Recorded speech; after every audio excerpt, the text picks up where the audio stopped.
Olá, boa tarde. Hoje é dia 23 de janeiro e eu gostaria de ler com vocês em Efésios, capítulo 4, versos 1 e 2. Rogo-vos, pois, eu, o preso do Senhor, que andeis como é digno da vocação com que fostes chamados, com toda a humildade e mansidão, com longanimidade, suportando-vos uns aos outros em amor. Três palavras importantes nos escritos de Paulo: instrução, intercessão, exortação. Instrução, intercessão, exortação. Durante 3 capítulos, Paulo vai instruir a igreja de Éfeso. E cada vez que ele revela uma coisa, que ele traz uma revelação que é nova, no sentido novo para nós, mas é eterno em Cristo, cada vez que ele traz um ensinamento assim, ele intercede pelo povo. Mas há um momento, esse povo que já recebeu, que já comeu essa comida deliciosa, que foi coberto por essa intercessão de Paulo, agora eles precisam andar, viver. Se a justiça de Deus é uma linha, é a forma em que Deus anda, em que Deus vive, em que Deus corre, cada discípulo de Cristo é chamado a andar nessa justiça, a viver nessa justiça. Mas Deus não está pedindo para você inventar essa forma de viver. Na minha versão em francês, ele diz para que vocês possam andar de uma maneira digna de Cristo, de uma maneira digna do Senhor. Deus não está pedindo para você inventar essa maneira digna de viver. Ela já existe, ela é eterna. Deus te ensina a andar desta forma e depois ele te diz, ande. É o que o Paulo está dizendo aqui.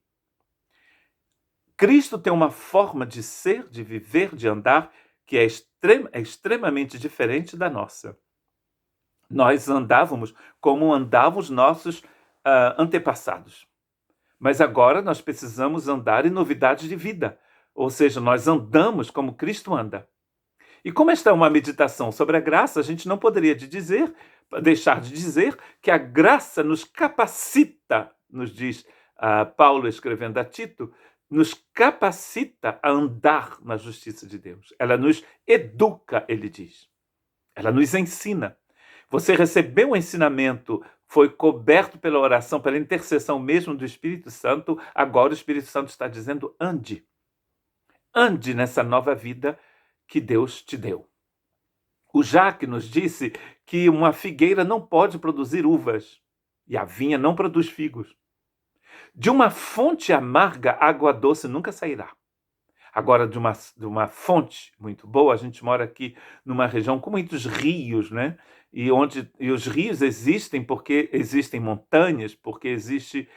o rio vem da montanha, inclusive, né? Ele desce na direção do mar. E quando você sobe aqui nos Pirineus, você vai encontrar muitas fontes maravilhosas de águas, né? De rios. Água cristalina que desce dos 3.000 metros dos Pirineus. E essa água cristalina se torna em rio caudaloso, que inclusive banha aqui nosso vilarejo basco. A fonte é boa, a água é boa. Se você já se tornou uma fonte boa, completamente transformada pela graça, então agora é só deixar a água de Deus descer rio abaixo. Viva! Uma vida digna de Jesus. Mas você não tem como viver uma vida digna de Jesus se você não tiver Jesus. Aliás, aqui no livro de Efésios, há um momento, Paulo está dizendo, não foi assim que vocês aprenderam Cristo. Ele não está dizendo aprenderam de Cristo, mas aprenderam Cristo ele mesmo. É como se você tivesse se alimentado do Cristo. A vida do Cristo está em você. Quando você fala, o povo vai dizer, gente, esse homem fala igual Jesus. Olha como essa pessoa anda igual a Jesus.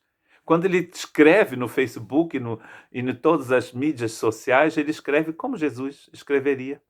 A próxima vez que você colocar alguma coisa na internet, pergunte, será que Jesus diria isso? Eu também, né, tenho que fazer esse tipo de coisa. É o que ele está dizendo aqui. Viver de uma forma digna do chamado, ou seja, andar como Jesus andou. Sem o poder do Espírito Santo, sem a transformação da graça de Deus na sua vida, você vai continuar andando como os seus antepassados. Mas se você pedir ajuda ao Espírito Santo, se você deixar Jesus viver em você, você vai viver de uma forma digna do Senhor. Que Deus te abençoe.